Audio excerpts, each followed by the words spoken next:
Song of Mornius, Chapter 36. Under a low overhang of branches, Verena waited beside the giant. She watched as the two guards loaded the tents, separating some for the little sturdy animals to carry, the rest apparently destined for Avalar to bear. Her thoughts wandered from the activity around her. Soon she would be killed. It was all she could think of. Put to death by the man she had loved before she had allowed men's into her life. Her gaze settled on Galen Laval. He sat slumped by the doused fire, his chin against his chest. Verena frowned at his exhaustion. A part of her yearned to be with him, to hold the warder within his heart and never let go. He was weak before from healing Captain Vurgen, Avalar snapped. I know not where he found strength to succor you. Verena hung her head. Avalar stepped behind her, keeping one hand tight like a fetter on her robe. Verena heard the giant speak softly to a young man she did not know. Then, as the lanky youth hurried back to his work, the giant moved close again and dropped something into her pocket. Vurgen made these to break our fast, she said. He asks that you eat them ere we go. It is clear to him you have not taken food for many days. Her head still lowered, Verena eyed the bulge in her pocket. A waste, she muttered. You don't feed a corpse. We, the giant answered sternly, despise suffering. We gain neither pleasure nor strength from it. You have killed my dear friend. You have slain my leader's only brother. Yet no one here wishes more suffering upon you, not even Tarek Florn. Verena pulled out the soft cloth, unwrapping the little cake. The sight and smell of it. Tears filled her eyes. With a choking sob, she dropped it to the snow. Hard hands seized her wrist. She turned, expecting Avalar, found Tarek beside her instead, his sword drawn from its scabbard. Without a word he knelt and picked up the little cake, brushing the snow from it with his gloved fingers. Then he thrust it at her. Eat, he said curtly. Verena stared at the crumbling cake in his hand, felt the giant's hands heavy on her shoulders. Numbly she reached out and gathered up the pieces from his gloved fingers. Her gaze on the snow at her feet, she put it to her mouth, took a bite, and swallowed hard, choking it down. No. After a pause, Tarek sheathed his sword. She heard him draw a deep breath. Then he gestured to the food in her hands. Smaller bites, he said. Chew first, then swallow, so it doesn't make you sick. His words were caring, yet delivered with a voice that quivered with fury. Eyes wide, her gaze limped across the snow, focusing on the trees as she slowly chewed. Then he nodded and glanced at Avalar. Giant, I need you to carry Galen again. Put this one on my Shan and lead it. Make sure she's bound. Verena listened closely as she ate, measuring each bite, the time it took to chew. Behind her she heard the giant drop her pack, then paw through its contents. Pony is left? Asked Avalar. Verena felt a firm tug at her robe, a pull hard enough to turn her. With one hand Avalar snagged both her arms behind her back. Verena stood with her legs braced as the giant went to work, wrapping a strip of soft cloth over and under between her wrists. Tarek paused. He had moved away. Now he stopped beside Galen. Yes, he called back. He trusts I will decide rightly, whatever that means. What keeps her living right now? He balled his hands into fists. There is still rage. There may always be rage, Avalar said softly, and across the snow, Tarek nodded. Verena, turning her head, avoided the cut of the giant's stare. Beside her the Shan were being mounted. The young man in front was already starting to move. She submitted without struggle as Avalar scooped her up and placed her on a creature's broad back. The giant knelt then, tying her ankles, running the rope loosely from one side to the other under the Shan's rounded belly.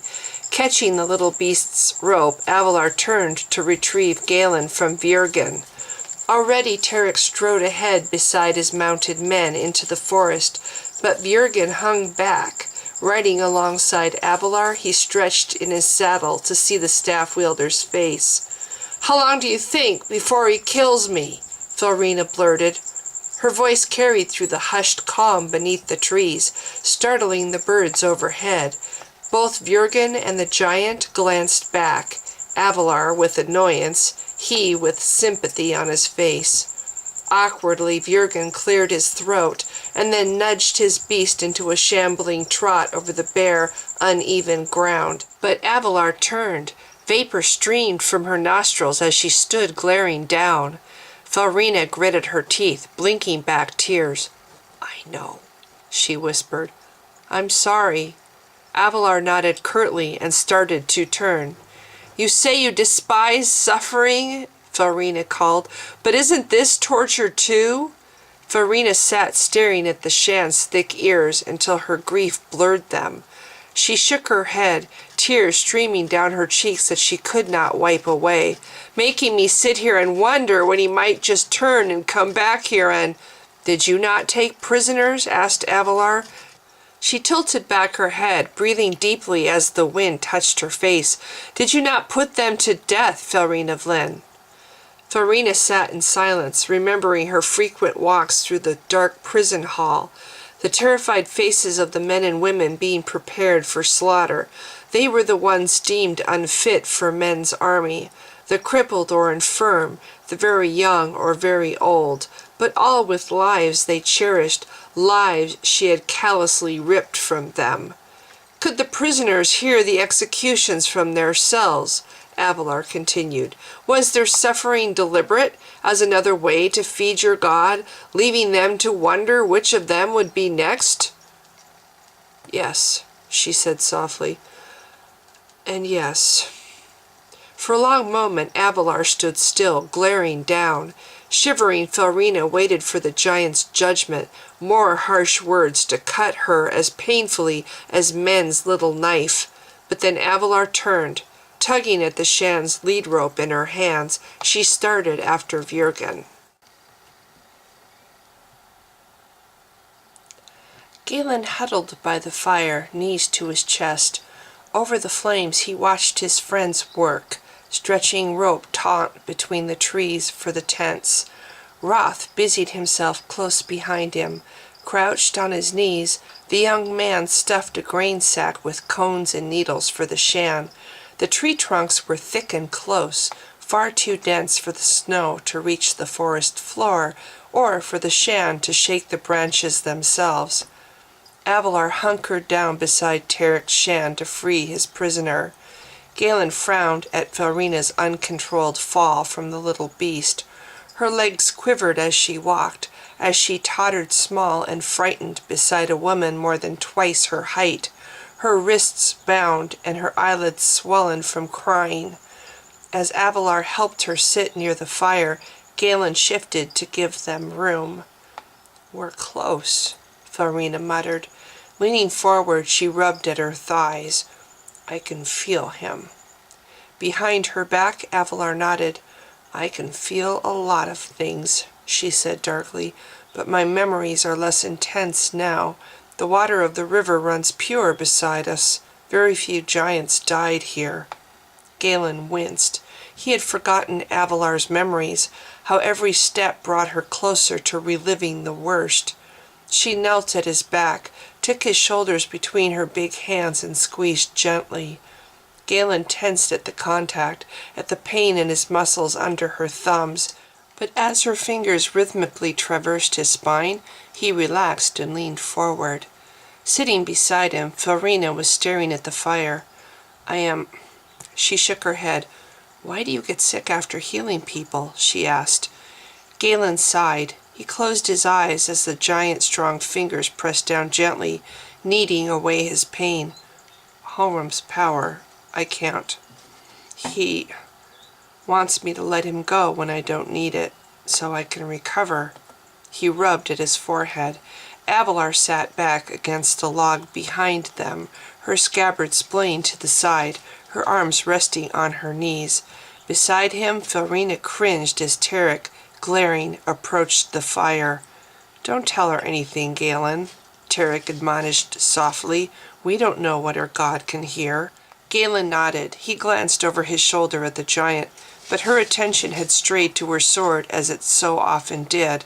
She unbuckled her scabbard and drew her blade slowly, then jerked a cloth from her pack to dry the steel. Leaning over her hands, Filrina had squeezed her eyes shut.